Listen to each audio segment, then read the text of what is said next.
Welcome to this Saturday's Off and On Travel History Tip. Last week we talked about Hoover Dam and touched on the power that it supplies and produces for a lot of major cities. Out in the middle of central Utah is a small town called Delta. West of Delta, you will find the Intermountain Power Project, the Intermountain Generating Station and Converter Station. The facility actually gives great tours after going through Homeland Security clearance. This is required, and you must give them at least 2 days' notice so they can do the Homeland Security check before you are able to take the tour. When we arrived at the gates, we were given a vehicle pass, and after parking, we entered the doors. We were greeted with friendly staff. A staff member took us on the grand tour. It was a very lengthy and descriptive tour of the 2-unit coal-fired generating station. The employee explained the inner workings and construction as we slowly passed through the informative museum filled with detailed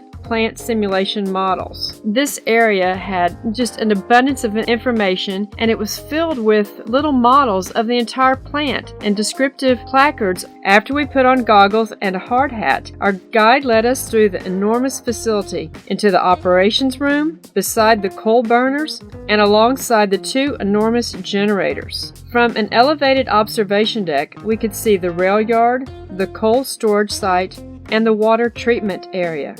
I have included a variety of pictures here that include a lot of the models and the signs which are below each model if you care to stop the video and read the individual signs. It's actually very interesting how this power is created here. And another interesting thing is who the power is created for. It's created for the city of Los Angeles, California. Does that sound familiar? Remember all the water that's being taken from the Eastern Sierra to provide water to Los Angeles? Overall, this was a very impressive facility, and one of the sort of cute things that we saw while we were there were all the bicycles. The plant is so massive that most of the employees have their own bicycle, and that is how they get from one area of the plant to another.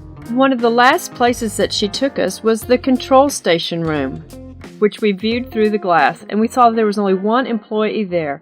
And she said, interestingly enough, there aren't that many employees, and many of them have been there since the 1970s when the plant was opened. It's almost like a family. She said even her son worked there, and he's a small person, and it's great because if someone needs to work on the generators and actually get way in tight, he just slips right into the whole generator so he can work on it. It's really quite amusing. But how does this plant work? Well, simply, heat is produced by burning coal. The heated water turns the steam, which spins a turbine attached to an electrical generator, which creates electricity by rotating electromagnets inside the huge wire coils. We went up a lot of stairs and we rode the elevator to get to the different floors, and she even opened a trap door where we could see the coal burning, the huge, tremendous fire, and the heat that was pouring out of it was incredible. In total, 36 entities are involved in the project that began in the early 1970s, which now serves 5 million customers by producing 13 million megawatt hours of energy annually. The project distributes the power through AC and DC transmission systems. Electricity is sent to Los Angeles, California through a 490-mile high-voltage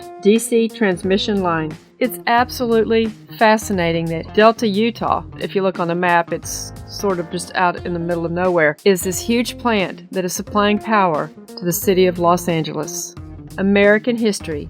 Love it, learn it, appreciate it. Thank you. Earlier today, we went into the little town that we're staying in, and there was a number of people that were having a little rally at the city hall right out on the sidewalk, and we stopped by to talk to them, and hopefully we're wanting to sell some of our t-shirts, but they didn't have a permit for any sale, so we weren't able to do that. But it's great to see that everybody's getting out and about and people are wanting to get America great again. It would be great if you would buy one of our t-shirts and help support this ministry. Get America America Great Again. Again, they are in red, black, and white with red, black, or white ink. And we have the 4 designs: the flag, the family flag, the large Get America Great Again logo, and then the Get America Great flag. Order yours today. They're $20 each plus shipping, and shipping is approximately $3 a piece. We thank you for your listening and your support of this ministry, and let's get America great again. Thank you.